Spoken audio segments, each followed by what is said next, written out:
This is one of our favorite games. It's called Story. And what's going to happen is we're going to tell you a little story. They're going to make it up.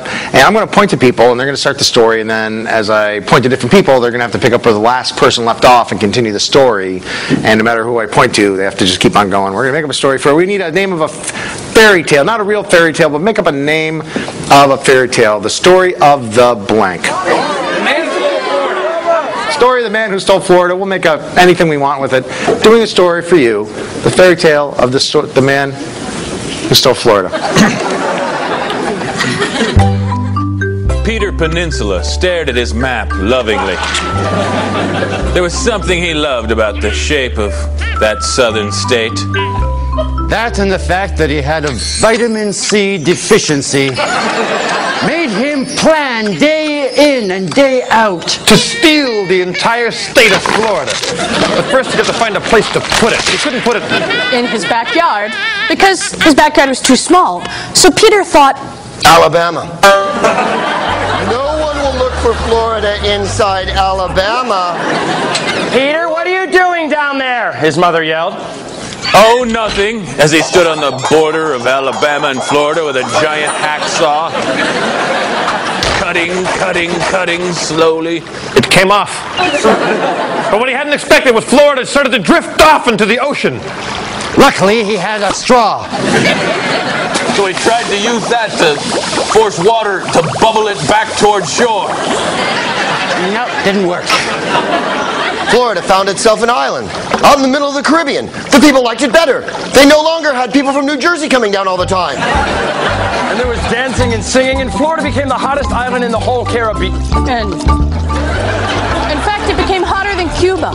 It became extra Cuba hot. How could they keep the tourists coming to Cuba? Castroland.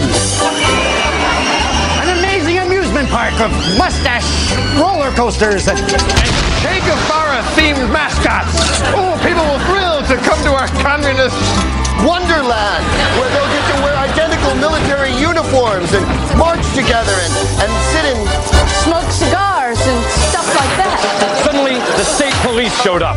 That's right, the Florida State Police, some of which had drowned during the horrible separation. But many had survived, and they came a-looking.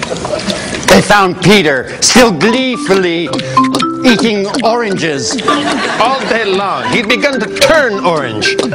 Which isn't really that good a color on him. That was because he was a spring. He needed lighter colors to accent his eyes. Florida began to sink. Peter said, what have I done? What was I thinking to think that this state could exist as an island? I must take this island back to the rest of the continental United States. So he hooked a big outboard motor to the bottom of Florida. And as it slowly started to sink, turning more into an archipelago, actually.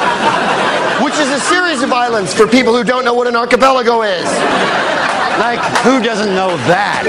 So Peter decided to whip that motor into a frenzy, and he started to heave that whole archipelago towards its homeward destination. Just then his mother found him. She was angry. She admitted to Peter that she had been dating Fidel Castro since the 60s. She said, honey, we're taking Florida.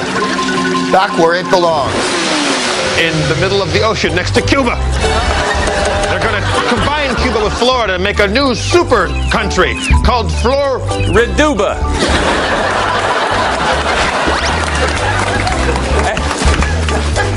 And Orlando-Vanna will be its capital. Unfortunately, they put it backward. So it became the opposite of what was said before.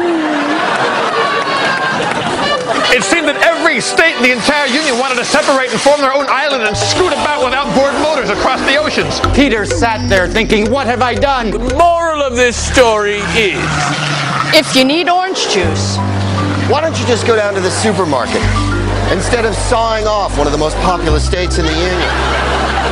And when you turn a peninsula into an island, you're not going to have a merry isthmus.